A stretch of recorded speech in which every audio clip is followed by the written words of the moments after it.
അപർണ ചോദിച്ചതുപോലെ നേരത്തെ യുവം പരിപാടിയിൽ പങ്കെടുക്കുന്നതിന് പ്രതീക്ഷിച്ചതിലും കൂടുതൽ പങ്കാളിത്തം അവിടെ ഉണ്ടായിരുന്നതായിട്ട് തന്നെയാണ് അറിയുന്നത്. കാരണം പലയിടങ്ങളിൽ നിന്ന് തന്നെയും പ്രധാനമന്ത്രിയെ കാണുന്നതിന് പലർ എത്തിച്ചേർന്നിരുന്നു. പ്രത്യേകിച്ച് BJP പ്രവർത്തകർ പല ഭാഗങ്ങളിൽ തന്നെ എത്തിക്കൊണ്ടേയിരിക്കുകയാണ്. നമുക്കൊപ്പം എവിടെ നിന്നാണ് നിങ്ങൾ പ്രതീക്ഷ എത്തുന്നത്? ഞങ്ങൾ എരുമേലിയിൽ ഈ റോഡ് ഷോയ്ക്ക് പങ്കെടുക്കാൻ കാര്യങ്ങൾക്കൊക്കെ വേണ്ടിയാണോ? അതെ. പ്രധാനമന്ത്രിയുടെ ചടങ്ങിൽ ആദ്യമായിട്ടാണോ? അല്ല, ഞങ്ങൾ ഇപ്പോൾ രണ്ടാമത്തെ പ്രാവശ്യം തൃശ്ശൂർ വന്നു. ഈ കഴിഞ്ഞ ദിവസം തൃശ്ശൂരായിരുന്നു. തൃശ്ശൂർ കഴിഞ്ഞ് ഇപ്പോൾ എറണാകുളത്തായി. ഞങ്ങൾ മണിമല പഞ്ചായത്ത്, കോട്ടയം ജില്ലയിലെ മണിമല പഞ്ചായത്തിൽ നിന്ന്. അപ്പോൾ തൃശ്ശൂർ പോയിരുന്നു. വീണ്ടും ഒന്നുകൂടെ കാണണം എന്നുള്ള ആഗ്രഹം കൊണ്ട് എറണാകുളത്ത് വന്നിരിക്കുന്നു. ഇങ്ങനെ അപർണ, ഇങ്ങനെ നിരവധി ആളുകൾ, വിവിധ BJP പ്രവർത്തകരാണ് ഇവരെല്ലാം തന്നെ. ഈ പ്രവർത്തകർക്കൊപ്പം തന്നെയും മറ്റ് നഗരത്തിൽ നിന്നുകൂടി ഒരു ജനസഞ്ചയം അദ്ദേഹത്തിന് അഭിവാദ്യം അർപ്പിക്കാൻ എത്തിച്ചേരുമെന്നൊരു പ്രതീക്ഷ കൂടിയുണ്ട്.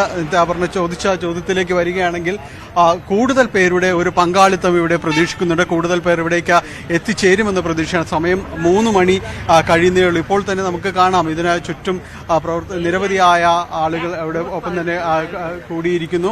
എവിടെ നിന്ന് എത്തുന്നത്? കോട്ടയം വാഴൂർ.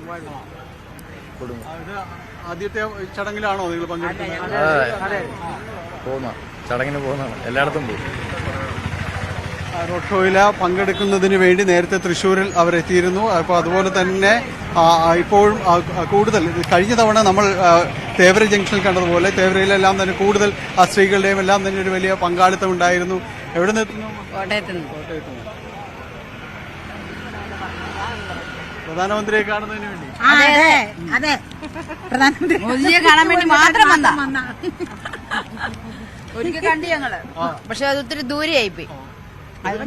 അടുത്ത് കാണാന്നുള്ള പ്രതീക്ഷയിൽ ഓടി വന്നത്. കുറച്ചുകൂടി അടുത്ത് കാണാമല്ലോ, അടുത്ത് കാണാന്നുള്ള ആഗ്രഹത്തിൽ വന്നു.